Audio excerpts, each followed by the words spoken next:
All right, man. The Marvels is said to be the worst selling Marvel universe film of all time.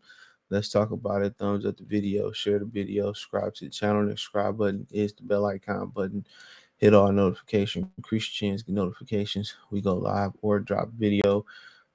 Check out the music entertainment playlist for more videos like this. It says the Marvels has the worst opening weekend ever for any Marvel film at 147 million dollars. Now, I think it cost over $200 million to do this movie. So, for whatever reason, the new Marvel phase, people have zero interest in it. Um, and that's one of the reasons they kind of like moving on from the King. They kind of want to move on from Jonathan Major, Kane the Conqueror, and kind of go to Doctor Doom because nobody is interested. So when you make a changeover from uh Iron Man, Captain America, and those guys, those guys are very very popular. The Hawk and all that. Now you moving on to something else, the She Hulk and Miss Marvel, and you trying to do Ironheart, you trying to do this. People ain't receptive to that. They just want to focus on the characters that they know. They don't want to see the character development, or they don't want to see new characters. They don't want to see it.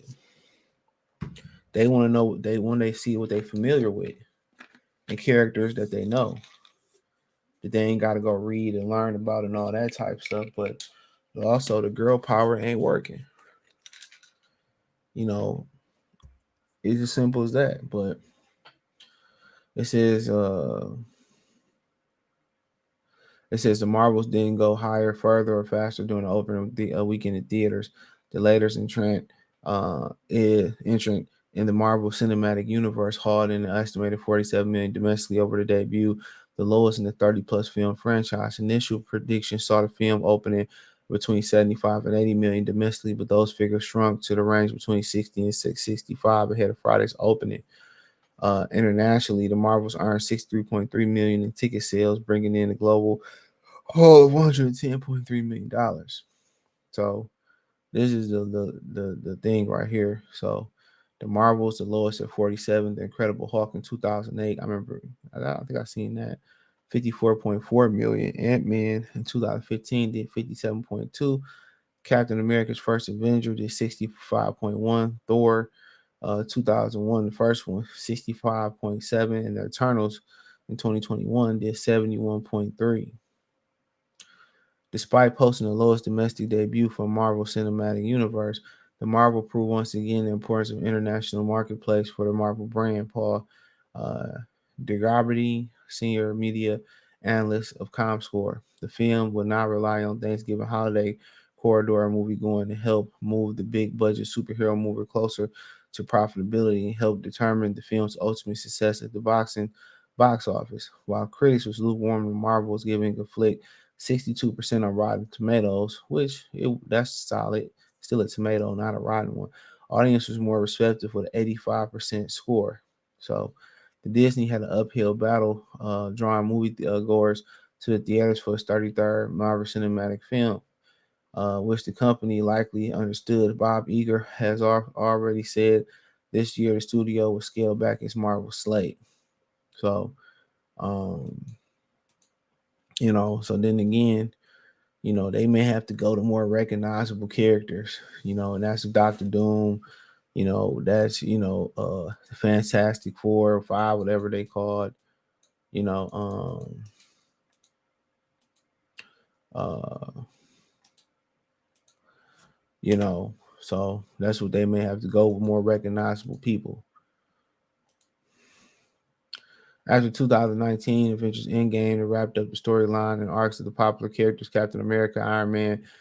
Marvel Studio theatrical and streaming content has been a hit or miss with audiences. Also had difficulties marketing its new projects to audience, and it seeks to hit nostalgia notes, but also pushing storytelling forward. Marvel has simply set a very high standards for themselves, said Sean Robbins, chief analyst at BoxOffice.com. When a new film or series release, they have more pressure to stand on their own while pushing the universe forward.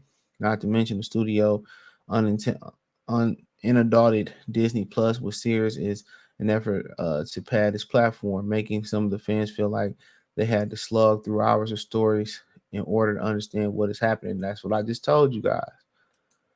Most of these people don't want to go read and watch all these shows with all these different streaming platform um, options. Most people don't want to do that. You know what I'm saying? Uh, and most of people don't want to learn about these new people. And most of these people ain't comic book heads.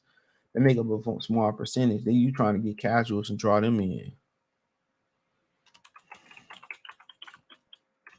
You know what I'm saying? You trying to get casuals to draw the casuals in.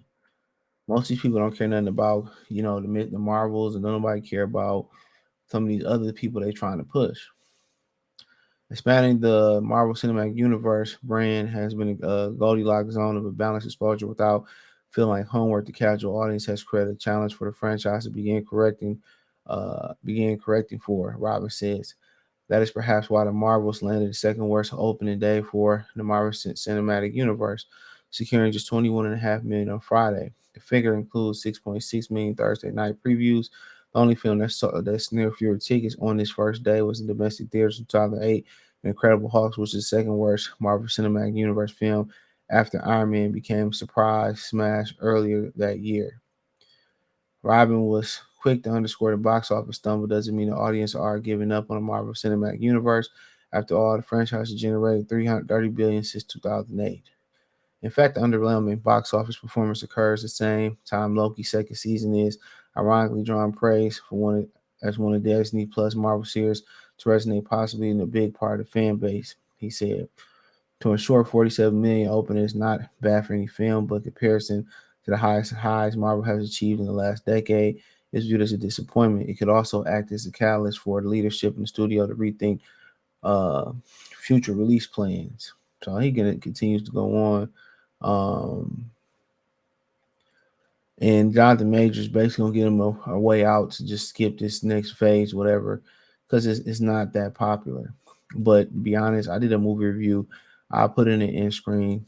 I thought that the movie was really good, in my opinion. So yeah, I liked it. But that's just my opinion. But hey, let me know what you girls and guys think. Thumbs up the video, share the video, subscribe to the channel. That subscribe button is the bell icon button. Hit all notifications, increase chance the notifications. We go live or drop video. Let me know what you girls and guys think, man. But long story short, check out the music entertainment playlist. It's basically a lot of these fans don't know these characters and don't have any interest in learning these characters. This is why they continue to make Batman movies over and over again, because people know Batman. This is people, if they came out with another Iron Man movie, they would go watch that because they're familiar with Iron Man. So, breaking in new characters to the fans is always gonna be tough. You know what I'm saying? It's always gonna be tough. But hey, let me know what you girls and guys think. Hit the link tree. Find me on Twitter, Instagram, Spotify, Anchor, Cash App, Venmo, PayPal, Apple Podcasts, Google Podcasts, the whole nine. Appreciate the love, support. Let me know what you girls and guys think in the comment section. Peace.